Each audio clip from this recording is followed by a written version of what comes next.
Hi, I'm Deborah, and this is Parsha's Mishpatim.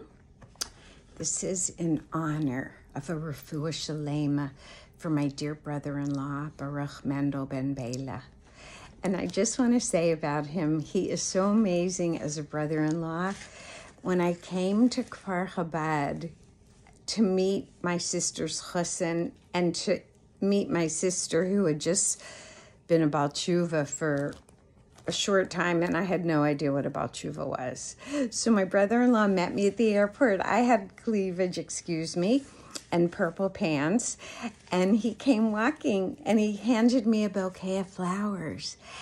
And then, from that moment on, that is what he was like. He was a giving, kind person with a sense of humor, and he always softened everything that was going on.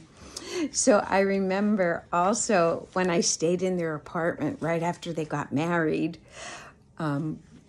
he put up it was a tiny Kfar Chabad apartment.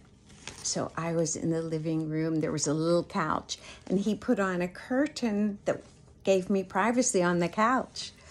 And I was just so touched by that he would give me that privacy. And years later, I discovered the reason he had put up with the curtain was there's some kind of halacha, and I don't know the details, and I may have this wrong, but there was something concerning sleeping or not being sneezed. I'm not sure what it was in front of this farm. So he was protecting them more than he was protecting me.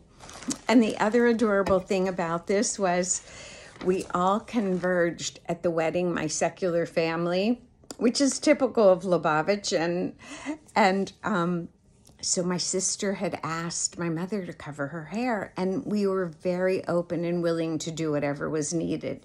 So my mother got a lace doily, and she covered her hair for the wedding.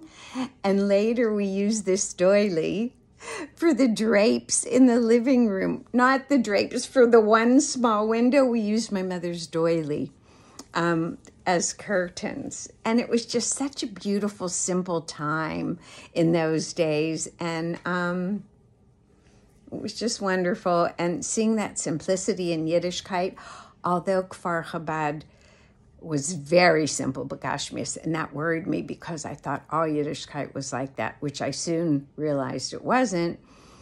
But it was just so pure and untainted.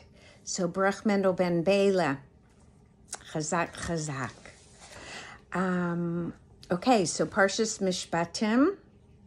So last week, Parshas Yisro spoke about establishing Jewish courts, since Moshe couldn't contend on his own with all the numerous shilas, the halachic questions, the legal questions.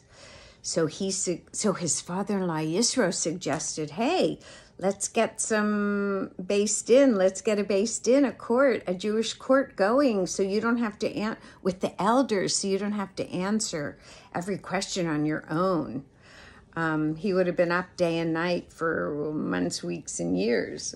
Anyway, so in this Parsha, it speaks about using only Jewish courts. And even if the outcome in a secular court and a Jewish court is the same, it still says use a Jewish court. And why is that? Because judgments, Mishpatim, judgments, cannot be contingent upon human rationale. And through using Jewish courts only, we submit to God's will, because we assume that the people who are handing over the judgments are totally bittul, humble to Hashem's wisdom. So within a Jewish court, only divine wisdom is brought forth. Shabbat Shalom. May we dance into the Geula.